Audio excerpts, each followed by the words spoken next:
The accusation came out of nowhere, like a blade slipping between my ribs. One moment we were having dinner, the usual chatter of a family evening, and the next my stepdaughter's voice cut through the room with words I never thought I'd hear. He got me pregnant. Silence fell. Forks paused midair. My wife's face drained of color, then filled with rage. At first, I laughed, not because it was funny, but because it was so absurd. I thought she was joking, being dramatic, playing some twisted game. But when I saw the way my wife's hands trembled, when I saw the way her eyes filled with betrayal and horror, I realized she believed it instantly. "You disgusting man," she screamed.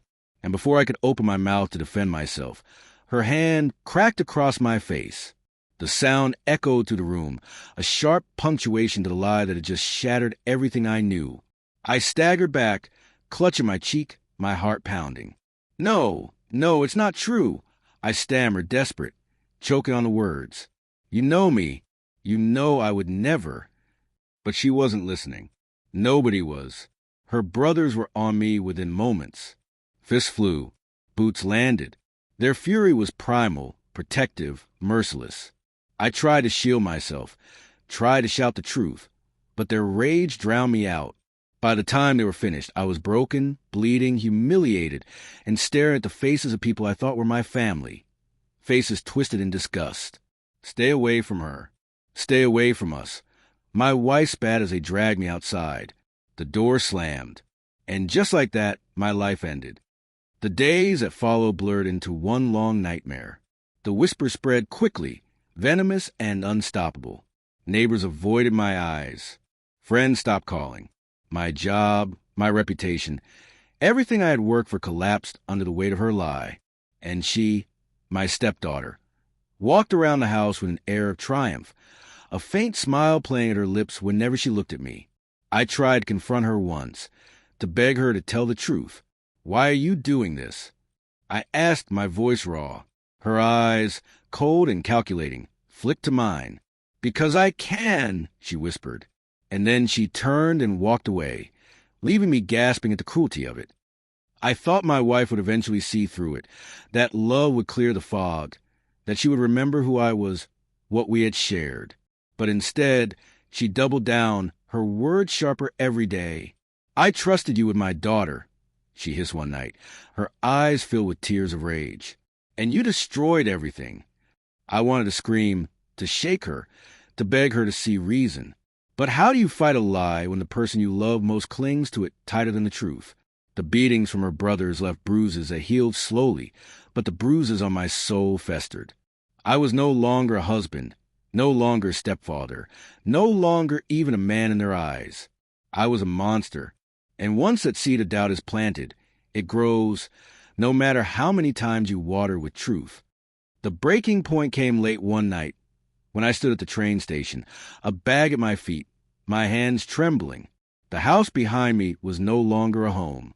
It was a cage, each wall echoing with accusations, each corner haunted by hatred. I looked up at the departure board, my eyes scanning until they landed on the one word that felt like freedom, one-way ticket, to where it didn't matter. Anywhere but here. Anywhere but the place where my name had been dragged through the mud, where my heart had been shattered by the people I loved most. I bought the ticket with trembling hands, the weight of the decision pressing against my chest. As the train roared into the station, I felt something inside me break free. The ride was long, the window beside me reflecting a stranger's face. My cheek still bore faint marks of her slap, but it was a look in her eyes that haunted me, the ease with which she had believed the worst of me.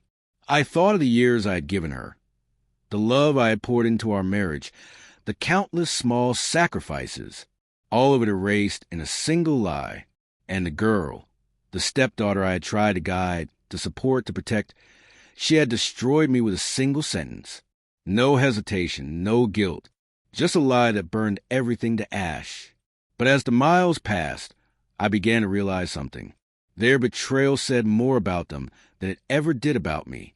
If their love, their trust, could vanish so quickly, maybe it was never as deep as I believed. Maybe I had been blind, loving people who didn't deserve me, sacrificing for those who saw me as disposable. The pain didn't fade, but with each passing mile, it reshaped itself into something else. Not forgiveness. No, never that. But resolve. I started over in a city where no one knew my name. The whispers didn't follow me there. The stares didn't burn holes in my skin. I was just another man, carrying scars nobody asked about. It wasn't easy. The nights were long, haunted by memories of what I'd lost. But for the first time in months, I could breathe. I could walk without fear of fists or words breaking me down. Sometimes, late at night, I wondered if the truth ever came out, if her lie eventually unraveled, if guilt ever cracked her cold exterior. I wonder if my wife ever lay awake, realizing she had chosen to believe a lie over the man who had loved her with everything he had. But I don't wait for answers anymore, because the truth, though buried, still belongs to me. I know who I am. I know what I didn't do. And though they destroyed the life I had, they couldn't destroy the man I am becoming. That one-way ticket was an escape. It was the first step toward freedom. And maybe, just maybe, one day I'll find someone who sees me, not as a villain in someone else's story, but as the man who survived one,